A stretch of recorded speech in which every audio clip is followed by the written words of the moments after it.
Good morning and welcome to Monday Matins for February 1st. So, how long has it been since you've been in the same room with someone and not thought about germ bubbles? How long has it been since you felt comfortable being in the same space with someone who is not part of your household? How long has it been since you last gathered with the people you most loved or you hugged them and kissed them? Most of us have the same answer to all those questions. It's now been a year since the first person in the US was diagnosed with COVID 19, a full year of wondering what each new day would bring, and nearly a year since we've last felt the loving embrace of those we love. For many people residing alone, it's been nearly a year since they've last felt the touch of another human being.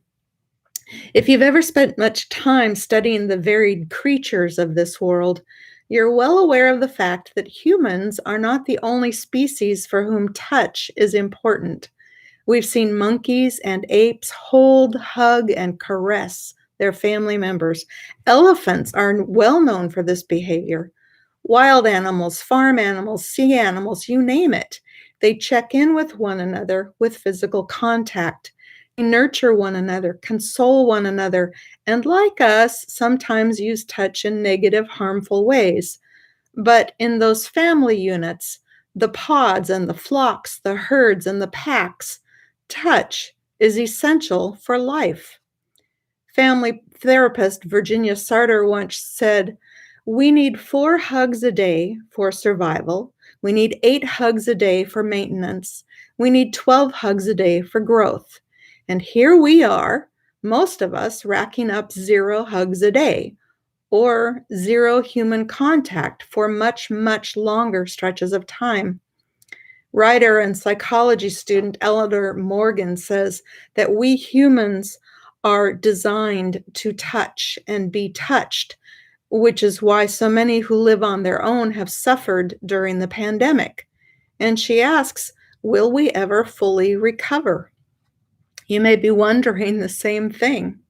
Morgan recently wrote, "There's only so much a dog can do, even if that is a lot. I live alone with my Staffy, and by week 8 of the first lockdown, she was rolling her eyes at my ever tightening clutch. I had been sofa-bound with COVIDs and its after effects before lockdown was announced. Then spring and summer passed without any meaningful touch from another person. I missed the smell of my friend's clothes and my nephew's hair, but more than anything, I missed the groundedness only another human body can bring. The ache in my solar plexus that married these thoughts often caught me off guard." Professor Frances McGlone, a neuroscientist based in Liverpool, John Moores University, and a leader in the field of affective touch, explains why we are sometimes unaware of the importance of touch. He says we might begin to realize that something is missing, but we don't always know that it's touch. But when we talk about the problem of loneliness, we often ignore the obvious. What lonely people aren't getting is touch. And have you ever noticed that when Jesus healed people, he didn't just announce, "You're okay now"? He touched them as part of the process. He touched their eyes. He touched their wounded limbs. And of course, he touched their hearts. So, yeah, corny, I know.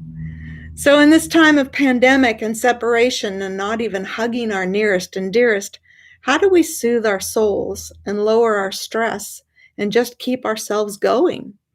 Researchers have found that seeing touch, like on TV or in a movie, particularly a social touch or some kind of affective or pet touch, can give us some of the benefits of feeling touch. This vicarious touch, as it's known, may not be permanent or a complete substitute, but it helps. Products such as weighted blankets can help, making the user feel calmer, less anxious, and interacting with animals is also settling. Holding a cat on your lap or petting your dog. Professor McGlone explains when you're stroking your dog, you're engaging systems that would be activated if the dog was stroking you. And if you need one, I'll loan you our dog who never stops licking. That's not from Professor McGlone, that's from me. If you are not a touchy-feely person, you may be baffled by all of this. But if you're feeling that deep ache inside your being that you just need to hold on to someone for dear life, or even for a quick hand squeeze or a peck on the cheek, you're not alone. And as is true of most of our issues in life, it's good to acknowledge that which causes us pain.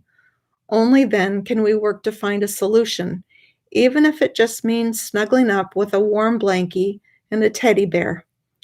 May you find the comfort you need to see you through these days, and I pray for you a very good week.